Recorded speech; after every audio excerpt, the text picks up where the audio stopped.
You're listening to the Perth Property Show, Australia's only weekly property podcast by West Australian experts for West Australian listeners. Catch your latest episode every Monday at 7 a.m. Good morning, everyone. Welcome to the Perth Property Show. My name's Trent Fleskens, your host as always. This week we have another leader in this industry. She wears many hats, but the first and foremost hat she wears is Managing Director of CLE Town Planning. It is Jane Bennett. Jane, thank you so much for coming in.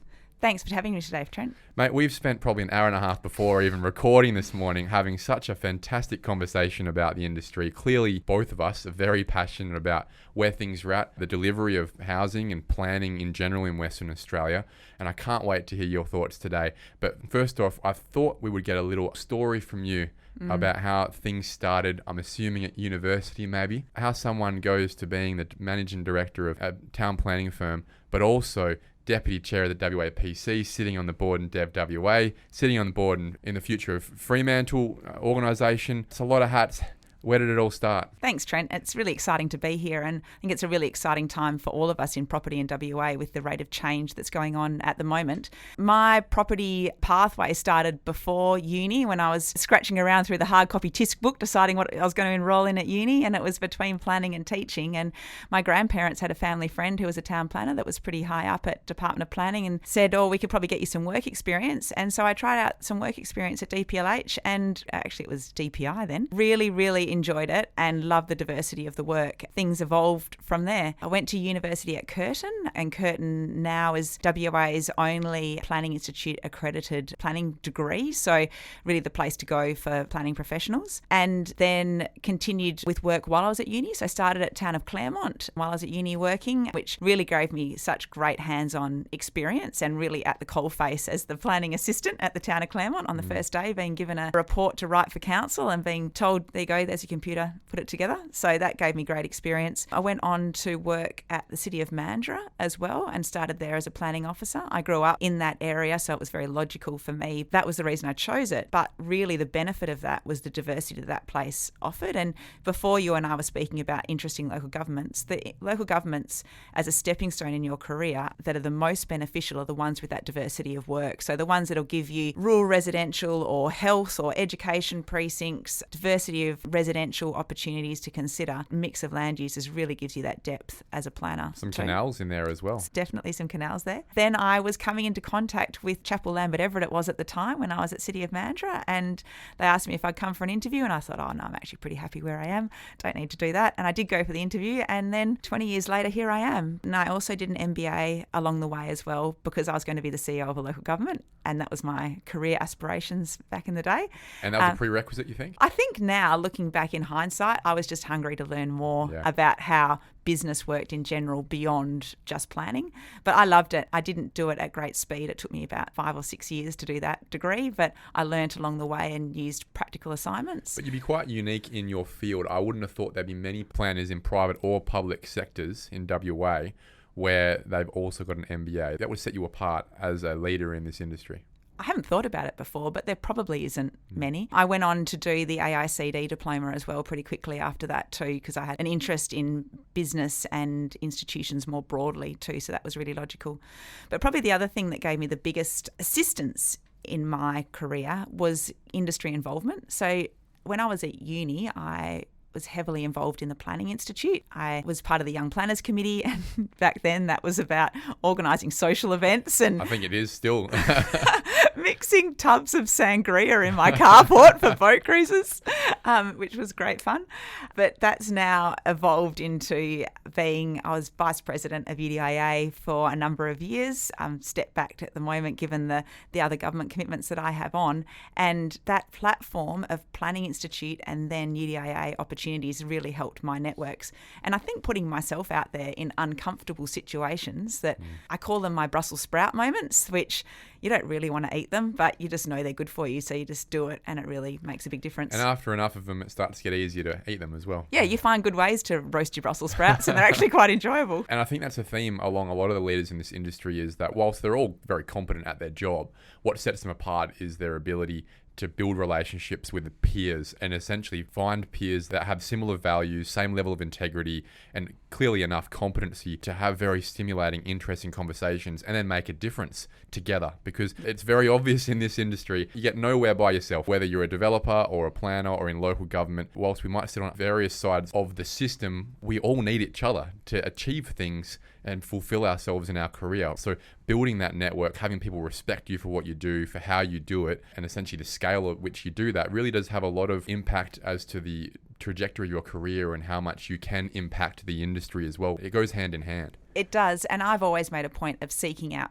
interesting people and people that I can learn things from. I don't have a mentor per se, but I've got people that I can lean on, people that I can ask questions of along the way too. And then, as we were talking before, people that give you a hand along the way too. And I'd mentioned Gail McGowan as a good example of that, as somebody who really supported me through my involvement in the WAPC early on. Let's segue into the WAPC. That's the second of the many hats you wear other than running a town planning company. What's it like being the deputy chair at the WAPC?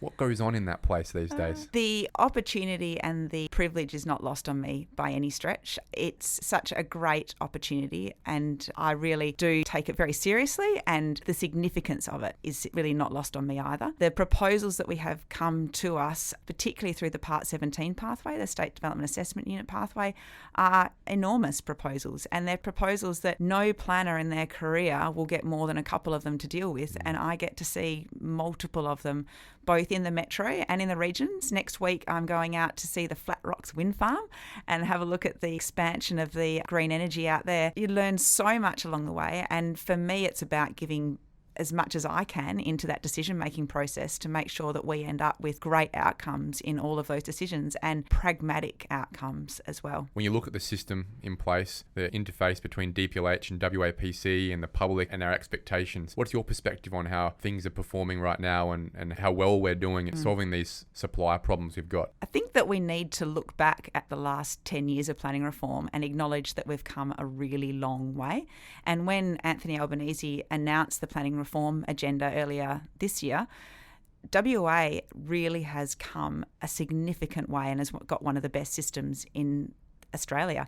And we are fortunate to have Minister Carey at the helm that's really driven a lot of that in the most recent years too. The opportunities now exist around reform of the processes, not necessarily the legislation, but internally, culturally within the organisation. There's some excellent leaders in at DPLH that really drive positive outcomes through the process, but we need the whole system to be humming like that as well. I'm sitting here smiling and nodding my head because I agree. I know when you're saying there are some excellent people, I'm picturing them. I know the people you're talking about that are really high performers that want to make a difference, that could be in private practice, but want to help at a state level and really drive the change that we need in Western Australia.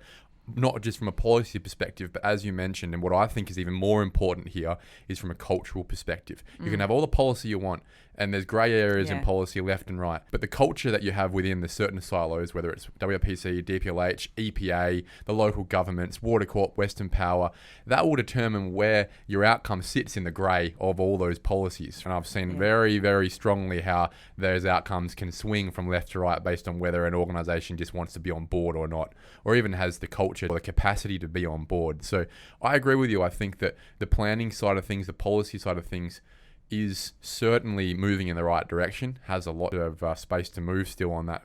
But it is really, I think, that team WA culture of working together, the planners from local government, from state government, the developers, all of the 20 consultants you need to put a land development together or apartment development together. If everyone can work on the same page, and it goes back to your point again, networking outside of just business hours, so you can just like each other for starters, right? And on a non-business basis, that I think is going to make a huge difference, or continue to make the difference that's currently being made right now. The real opportunity there is for everybody to see that we're working for the same purpose, that we're solving the same problem around housing supply, housing crisis in WA, doing the right thing along the way, creating great places to live, creating a great environment, but that we're here to solve a problem. And that goes to that concept of brave leadership and brave decision making to get excellent outcomes. Not everything's written down in a policy or in a piece of legislation. We need people to make brave decisions along the way too. You hang out at DevWA. What do you do there? I do hang out at DevWA. I've been on the board of DevWA now just over 4 years, and I'm also chair of the Metronet East, Scarborough and Central Perth land redevelopment committees. So they're like the JDAPs or the DAPs now for those redevelopment areas. And like the Part 17 pathway, the State Development Assessment Unit, I've seen some really interesting projects come through there. Elizabeth Quay sits within that. Seeing the towers coming through there, assessing those, the design considerations, the public amenity, the business opportunity that they deliver, really exciting to see. Scarborough and the normalisation that's happened through there. Most recently, it's gone back to Stirling. The decisions and make difficult decisions along there too, with an outdated planning framework that required some really rigorous assessments and really putting our mind to what's the right outcome in Scarborough has been a real stretch. But Development WA does amazingly diverse projects. I've been up in the Kimberley, up in Port Hedland and Karratha, those regional areas, the housing challenges, the affordability challenges, just the most simple things of getting a roof over people's heads to get the butcher, the baker into the town are some of the challenges that DevWA solves. I think DevWA is an extremely important institution in Western Australia. It essentially is the entity that sponsors the delivery of housing in places where the free market otherwise wouldn't be able to. You think about land development in some of these regional areas or apartment development. There's not a developer in WA who can make any of that stack up, but it's the state government that goes in and goes, well, we need housing here. So regardless of whether it's going to cost us X or Y or return is going to take this time or it will take 15 years to sell or whatever it is, we're going to get this done because this is the right thing to do. Exactly. Right? And that's, I think, the function of a state government-sponsored development corporation is that they do the things that the free market can't get done. Yes, right? And there's some really cracker metro projects that are coming out of the ground for Development WA too. And Darren Cooper's the chair and can speak on behalf of the board about this. But from the public's perspective, the Ocean Reef Marina. Super cool project. Super cool project. It's going to be absolutely massive. East Perth Power Station's the next one that will come out of the ground. I think the whole of Perth has been holding its breath waiting for what's going to happen at East Perth. Everyone wants it. No one seems to know how to fix the problems though. Or at least if and those problems are being solved by the state government over time. But geez, I hope that gets done properly. I don't know if you've been to Brisbane, Jane. Yes, I have. But the Howard Smith wharfs there are the crown jewel of Brisbane's metro area, sitting underneath the bridge, having a beer at Felons, walking around the river.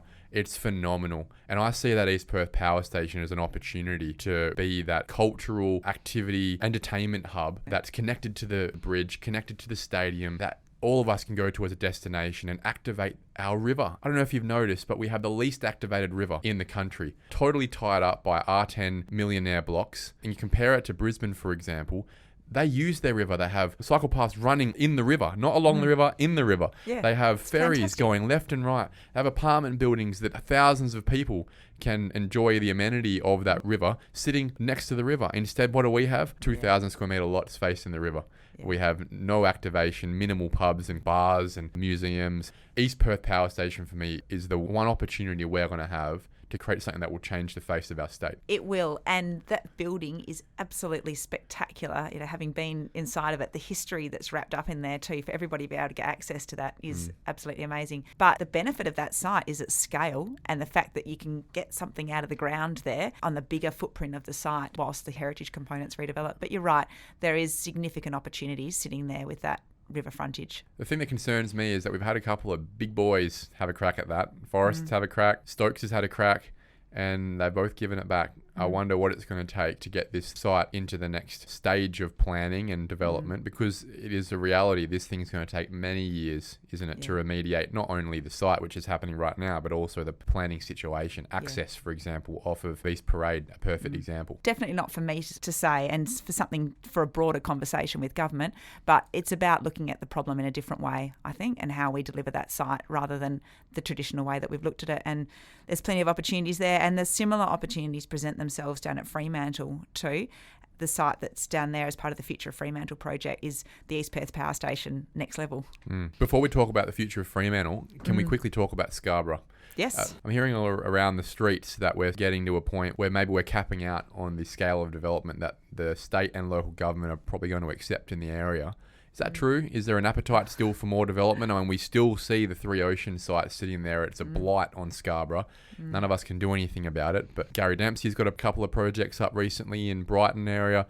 This is all adding more people and critical mass to what is continuing to be a fantastic destination in Perth. It is. The decisions that have been made to date in Scarborough through the LRC process, and I'm not speaking on behalf of the board, and I'm careful that I'm very clear on that, have been made on the basis that we're working within the floor space that would be permitted but would be redistributed over the site. And that's given really clear guidance about height in that area. So whilst the height might be greater, the overall bulk and the footprint is not greater. I wish more planning frameworks were open to that across Western Australia, to be frank. Well, I guess that is the real benefit of a redevelopment area, in it being agile and flexible. And that's the value of those redevelopment areas. It was balancing that and the redistribution of the floor space with community benefit as well, and getting things like supermarkets and public open space and art galleries and shared meeting rooms and toilets. Toilets, a simple thing, but very important by the beach. Public car parking in as part of these projects. So definitely an appetite to see real development in there that maximises the benefit of the investment that's been put in there by the state. The next stage, though, now that the project's been normalised back to Stirling, is for the City of Stirling to start looking strategically at that precinct. A series of decisions have been made. The concept of the height peaking at the intersection of Scarborough Beach Road and West Coast Highway still remains in all of the decision making that's gone to date. The call for Stirling to make now is, what do they do with the planning framework and what do they allow and permit? So, well, they have some fantastic leadership there. We got Steve Roddick as the CEO now. Amanda Shears, in my opinion, the best planning officer in local government in Western Australia. Some great people there, but I guess it also comes down to the expectation of the community. Exactly. And I think too, and this is part of that conversation too about us all being there to address the same problem, that we need to be talking to the industry as well in coming up with a new planning framework. So what is actually viable in that space? What can get out of the ground and what can be delivered? Because we're seeing Edge and Roberts Group that are looking to develop on Reserve Street to the north there, and that is fantastic coming out of the ground. But we need more projects coming out of the ground. So I think that the development of planning frameworks very much needs to be hand in glove with understanding industry and delivery as well. If we're not doing those two things together, then there's no point having the framework. What does the Future of Freo look like? The Future of Freo project is really exciting. So the Future of Fremantle Planning Committee is a subcommittee of the West Australian Planning Commission. The Future of Fremantle project is born out of the fact that a decision has been made to relocate container trade from Fremantle, and the timing of that will be determined in the coming months by government. But the questions asked quite rightly by the community, well, if the container trade goes, then what becomes of the port and what is left there for the community? And that's a 290 hectare site, 10 k's of coastline. It's intergenerational too, and we know that what we draw, what we say now, it's a land use and economic outcome, will not actually be what happens in the end. It's about getting the principles right, dealing with the decisions that need to be made in the short term. So there are decisions that need to be made around Fremantle in terms of transport and access in and out, more generally in North Fremantle, what happens with the relationship of the train station back into the harbour area and better connectedness there, what's happening in the heritage sheds through Fremantle too, and how we've seen gauge roads and everyone loves gauge roads down there, how can we better use those spaces? So informing those short-term decisions with a long-term vision so we don't lose sight of the opportunity. But the community involvement has been fantastic through the Future of Fremantle project. Really strong, supportive engagement. We went out to consultation with 3 scenarios, the not so spicy, the mild and the extra spicy kind of options. So the Nando's choices. Yeah, Nando's choices. And the feedback that came back was, we really like what's in that high density option, that high spice scenario. Perhaps dial it back a little bit. But we also like the infrastructure that's sitting there too. So the community has been really aspirational with that project, which I think is a real testament to the community's understanding of the value of infill and development. It's a fairly sophisticated market around Fremantle, North Fremantle, Mosman Park, these sort of people, right? They're switched on. They understand we need urban infill. Most of them NIMBYs don't want it in their backyard, but they'd be happy to have it across the train station on that enclave, for example, and go for your life. You want apartments, go for it, as long as they're not in my backyard, right? So I would have thought that makes sense for that market. But regardless of how it comes, I agree. You want to be creating a really vibrant community that has the critical mass of people and asset value to support some fantastic, again, amenity, local bars, the local library, the shops, all these things. If you undercook this thing, you've got one opportunity. Exactly. And using the water as well. So we're not just focused on the land, but you talk about Brisbane and the connections across the water at Fremantle too. So we know it's a long-term play. I won't see what it looks like at full build-out, but it is the first stage in a really big, exciting project for Perth. It's about being ready for whenever it is that move to Kwinana happens. Is that right? Yeah, exactly right. And we can't really control that. And what are we thinking? Is we talking 20, 30, 50 years, 10 years? Timing's still to be determined by government, and we don't have that read yet. And it's very connected to decisions around infrastructure investment down there and budget and the broader transport network. But we know that it will come in time. We know that Fremantle can't cope at the moment as the functioning port. And it's not just container trade that's there as well. You've got I learned a new term, the ro-ro, which is roll on, roll off, the car trade there, and the break bulk as well. So a bigger decision needs to be made too. And that North Quay is really probably Perth's biggest cul-de-sac. There's a couple of roads in and out at Tideman there. It's a challenge at the moment for the freight and logistics. It is a challenge when it's developed in the future, but there are opportunities when it becomes a more mixed use, less truck-oriented outcome, that you can get public transport, you can get river crossings, you can get ferry, you can get all sorts of things, which will happen in time. We're talking about master planning here, and I guess we can broaden the scope out to all of Western Australia now and start to talk about fixing our current supply issues. There's a number of master plan areas, planning investigation areas going on from a house and land perspective. It seems to continually be the path of least resistance to government in solving this crisis is to just keep turning to the house and land industry and pushing our urban fringe out further and further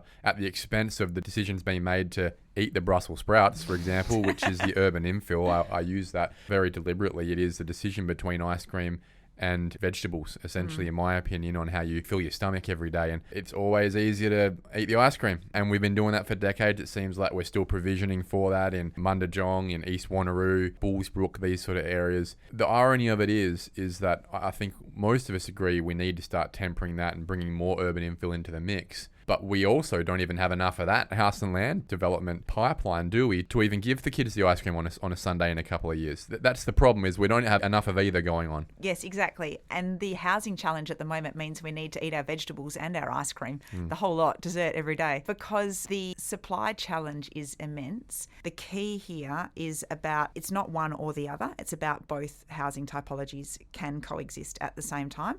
My work is both in a greenfield setting, but also and we were talking earlier about precinct scale master plan infill projects too, and other built form projects. They are complex to get out of the ground, but equally as are the greenfields projects too. And the lead time on greenfields projects is significant. In both situations, it's about running planning processes concurrently so that you're not wasting time ever. Yeah. And having buy-in from each level of government as well. Having sponsorship from the state government and the local government, and to an extent the community as well. If you don't have those three things together, as we've seen in, for example, Stoneville at the moment, you're absolutely going to be sitting in the water for a very long time. What I would say, though, and to your comment around the continued expansion of the Perth metro area, all of the decisions that I have seen and been involved in terms of growth beyond the fringe, beyond the edge, have been very carefully considered and very strategic. They're around employment, they're around transport connections. The Bullsbrook's a good example of that, with the significant industrial area happening up at Bullsbrook and the connection to that, so that you're getting people travelling both north to work as well as south, looking at that Mundajong precinct and the connectedness back to what will ultimately be, and we come back to the port conversation, what will ultimately be Westport and the infrastructure that's associated with that and the jobs that will come with that too. So there is a very logical story to each of those growth areas. The Yanship 2 Rocks extension too, we've got a train station that's just about to open around Yanship there. I was just up there the other week and it's amazing what's coming out of the ground up there. Isn't it crazy to think that only 20 years ago it was the Joondalup line? It's now going to be the Yanchep line, and the distance between Joondalup and Yanchep is longer than the distance between Perth and Joondalup. That's Yes. crazy to think. It is crazy to think. So part of my work is on the Yanship City Centre, and we're doing the strategic planning for the city centre at the moment with the landowner, and that is a super exciting project because in Australia there's no other greenfield city centre project coming out of the ground that's got transport infrastructure that's come first as well. So the opportunity that exists there, and the landowner is thinking very differently about how to deliver there too, which is super exciting for Perth too. It can't keep being your 350 square metre blocks when you're that far out, but also when you're trying to create an activity centre. And the thing that I think is always the most challenging in the house and land space is that the path of least resistance is just to do your house and land package single story houses. But if you want to create communities just like we're trying to do in an infill space, you actually need to create infill, in inverted commas, in the urban expansion areas, right? Otherwise, you'll just end up with the same problem that you've got in, let's say, Hammersley, where there is just no infill, no downsize of product at all. You're just going to create that in Yanship if you don't. But then the hard thing with that is, well, it's not the most economical thing to do. It's that more expensive per square metre rate. And the people that are buying up there are the most financially challenged most of the time to be a buyer in the first place. Why would they pay $600,000 for a townhouse where they could pay $550,000 for a house and land, or whatever the price is? That's a really hard sell. It is for the landowner. In the case of Yanship, it's about looking differently about how housing is delivered up there, and even at the tenure as well, so that you're not just thinking about green title and freehold sales too, but do you consider leasehold? Build to rent type models around that, so that the landowner can hold the land in the long term with a long term mindset. The other really interesting thing for Yanship too is the employment incubators that have been established before the train station even came up. So there's the Y Hub that's up there now. That's got a Honeybee CRC that's attached to UWA. City of Wanneroo have had offices up there. They've got a RTO training organisation up there too. So there are significant job opportunities and industries being built, and the principle is the extension of that innovation into the city centre as well. So just coming at it differently. I can't take credit for that. That's the landowner that's doing that. Well, look, it's good to see that the landowner is taking an initiative in that space, because whilst the state government may prefer that they do that, ultimately they'll develop whatever they need to get supply out of the ground. However, we do see that along the path over the last few years, there have been estates that have been created that just are totally homogenous and provide nothing for the future. So I think we're learning those lessons as a state government, as a local government, but we're still going to have those conversations about certain patches. You could talk about a lot of bold ibis. You could talk about a lot of Byford, for example, where it's just all the same. And we're going to get to a point, if we're not already in some of these estates in 10, 15, 20 years, where downsizing just isn't really an option in those areas. And we've already built out. Another frontier, I guess, is East Wanneroo. My perspective is most of the government's eggs are in that basket when it comes to the next 20, 30 years of land development. That portion above Nangara Road and to the east of Lenore and Franklin is really one of the only spots left where you would see large-scale suburb-level land development. Would you agree? Is there a lot riding on the delivery of the infrastructure required to get these suburbs created? I think the value of the Perth market is the multiple fronts. We've got the Northwest Corridor, and then we've got the Yanship Two Rocks area. We've got Bullsbrook, North Ellenbrook precinct. We've got Wellard, Mundajong, Baldivis precinct, and then we've got Southern Corridor, kind of Rockingham, Mandurah. So there are a number of active fronts in Perth with strategically planned growth areas, some of which require more infrastructure investment than others, some of which require more fill than others.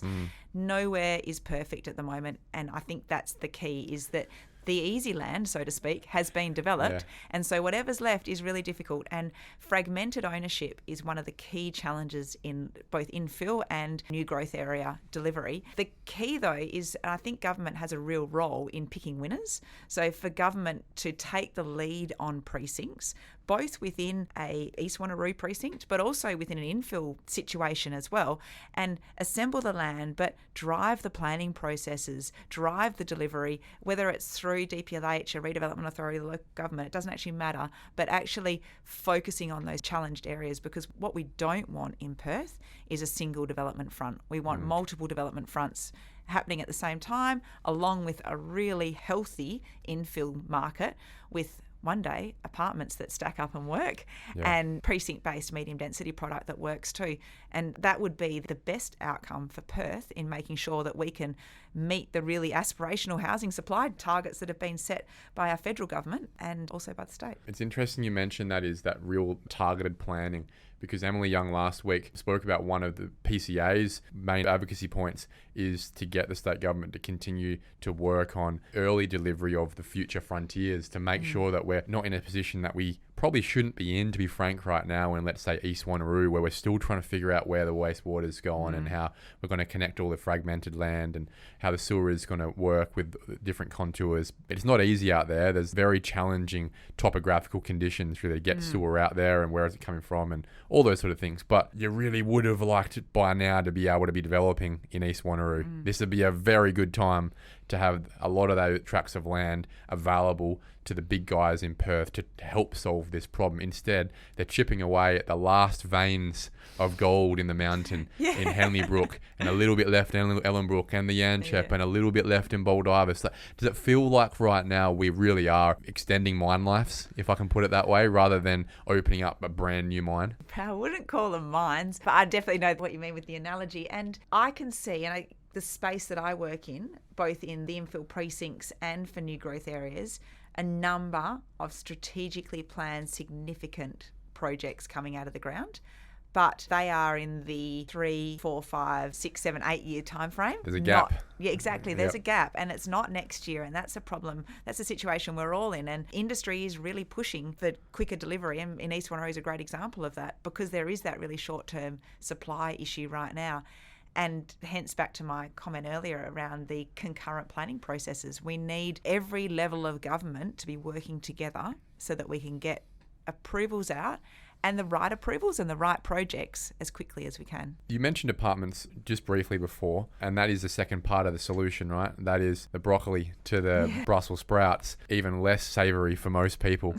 It seems like we're still on a journey in Western Australia, both with the financials, clearly, in terms of making that stack up, with escalating construction costs and a sales market that still isn't valuing apartments at the level it needs to get it going. But also culturally, from a planning perspective, you'd like to think that the planning framework reflects cultural expectations. But there are some suburbs where I'd even suggest the planning framework is in front of cultural expectations.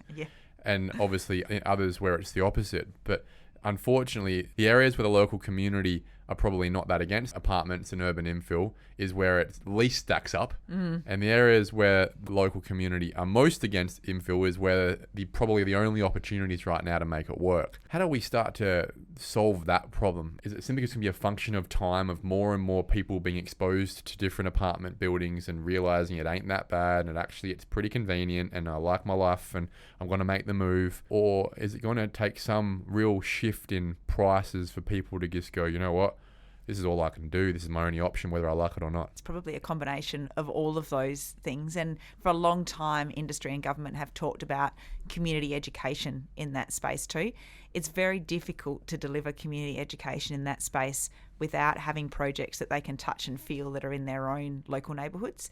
And the best community education comes out of the fact that their children need to buy somewhere to live, or their grandparents or their parents need a home to move into that's downsizing and there isn't anything available. So it will be a function of time, but I think also it does require, as we were talking about before, that brave, courageous decision making, acknowledging that the planning frameworks in many cases do allow it, in some cases require some broader thinking and strategic thinking and about discretion at a state and local level. Yeah, discretion that is very soundly made and very carefully made as well. And that's something that I have learnt a lot about in the WAPC and the Development WA roles to the challenges of exercising that discretion, and sitting through and listening to the deputations made by the community. You can understand the concerns and the issues, and it's mainly fear of the unknown. It can be. A lot of it's not empirically correct, but a lot of it is just, I don't like it because it's an extra 2 stories more than the framework says. They're not following the rules.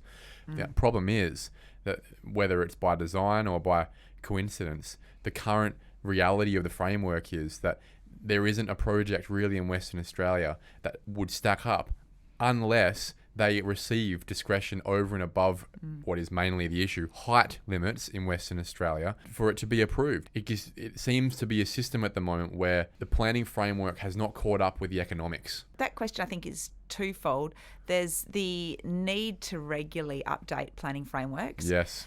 Which strong advocate for and strong believer in, but the planning framework can't update itself as quickly as the market changes. And so it's always going to require a degree of discretion. And the West Australian Planning Commission recently released a guide to discretionary decision making, which the purpose of it is to support decision makers in making those decisions where it might be outside what is written as a deemed to comply, but schemes do allow generally for an exercise of discretion. Based on design principle. And this is what frustrates me, Jane, is that we set this system up, I think, to be an impossible work for most of the time. We want apartments to be more affordable for people. They should be. They are a compromise in living standards for a lot of people. But unfortunately, the way we work is we can't get a project to stack up unless we get discretion. But discretion won't be allowed unless you build something that meets all the design principles and is the next work of Michelangelo. And therefore, you're designing these buildings out of the price point of the people who would actually want to and be able to live in them. So the only apartment buildings that come up are these highly expensive, high quality buildings because we aren't future-proofing our system. We're setting it up to fail, right? So in redoing our planning schemes every 5 to, let's say, Netherlands, 25 years, we have an issue in the first place.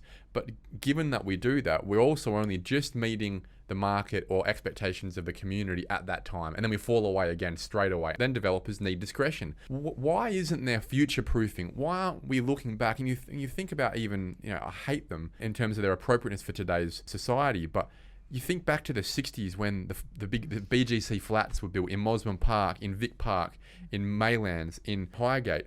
These things were 14-storey buildings built 50 years ago amongst a semi-rural population at the time, right? And look, they're fine.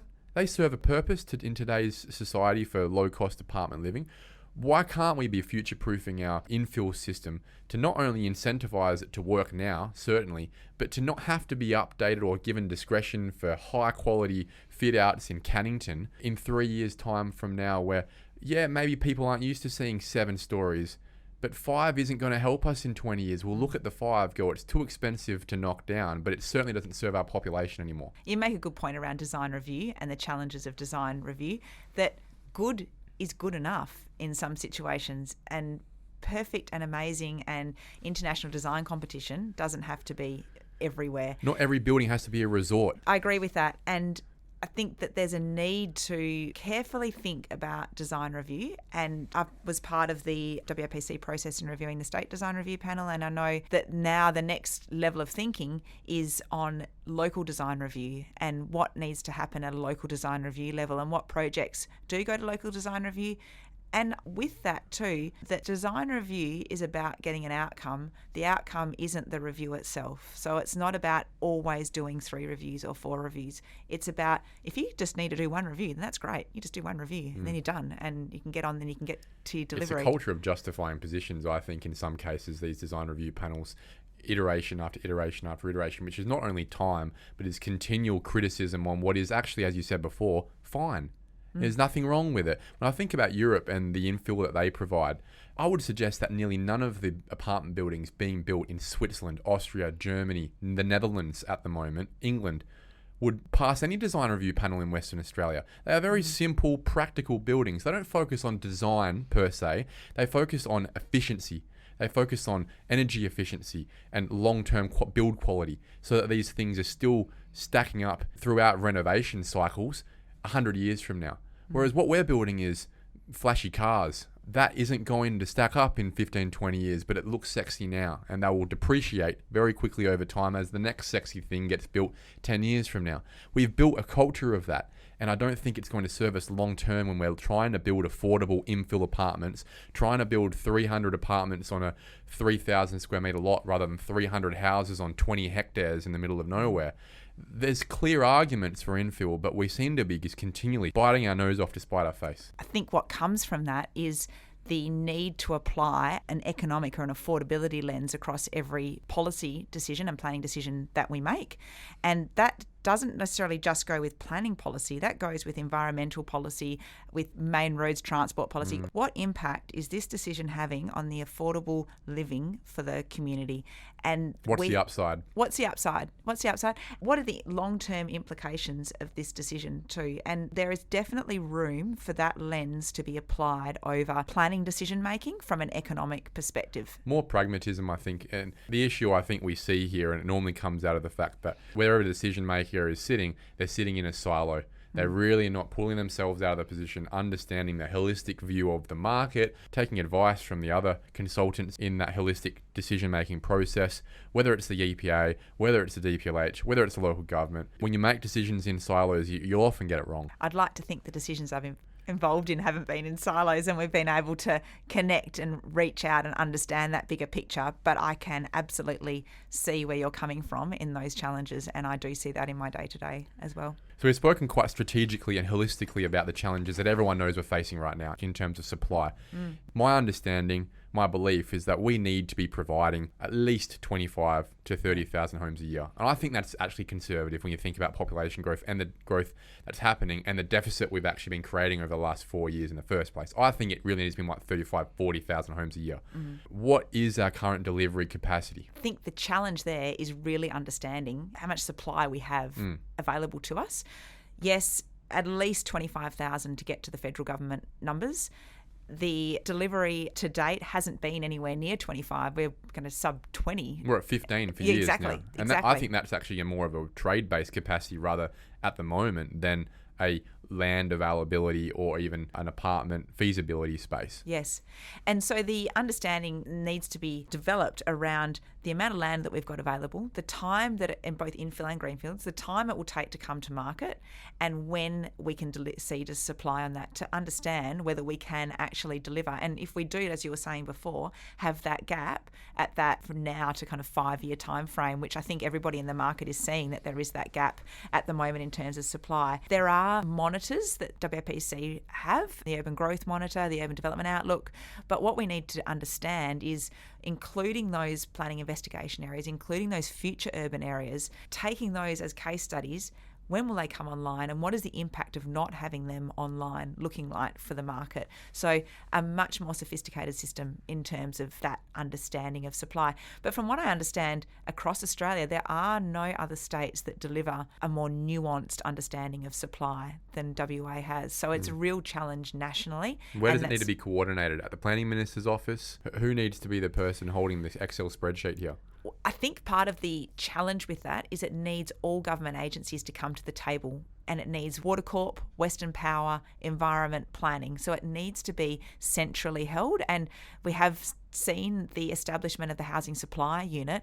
That could be a core function of that Housing Supply Unit, is to really bring those agencies in and actually understand, because we need Water Corp and Western Power and other utility agencies to actually look at the plan for Perth that's been developed by the WAPC and say, that is it, I am on board and I am delivering. We're building a team to deliver this stuff. Yeah, exactly. And we're all on the same page.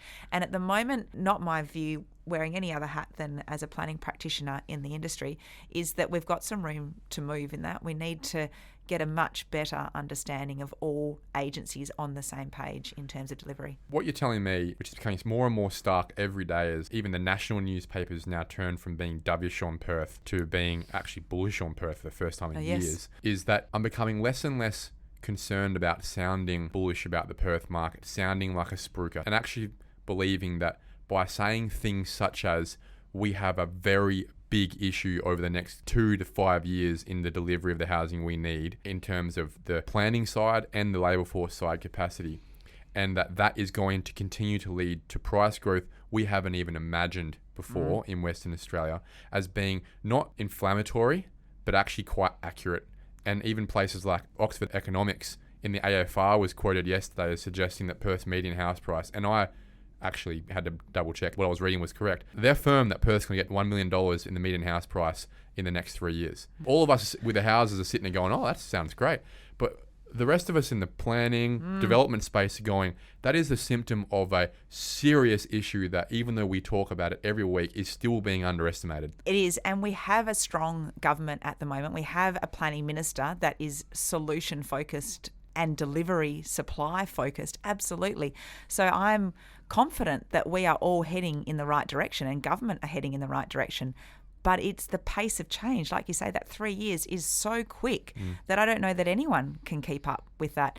And that, going back to your point around apartments, that's the tipping point for apartments. Yeah. You know, when you get that median house price, and listening to your conversation with Rich Pappas and talking about the tipping point, we need that step change to get apartments it's nearly stack like, up. and it sounds evil, it's nearly like we all are on board now. It's just a reality. The market generally reflects expectations that before the supply issue was fixed, and as a pathway to fixing the supply issue, the Perth median house price is going to go to places none of us imagined. It's going to have to, not only from an economic market-based perspective to be able to actually get the banks to fund the supply we need in the infill space, but simply from an outcome of the clear pre-planning infrastructure gap we have, even at a house and land level, in the next few years that you've mentioned, as we start to mine out the last veins of our currently approved, ready to develop land industry. There is a gap that I just think some organisation or many organisations have taken off the ball maybe 5 years ago, pre-COVID, that we're now going to be paying for at the worst time possible. It goes back to the conversation earlier around the ice cream and Brussels sprouts, Yep. that it's multiple development fronts, it's infill happening at the same time, it's smoothing the approvals process so that you've got all agencies around the table, you've got local government understanding where we're going in the end game and operating concurrently with that.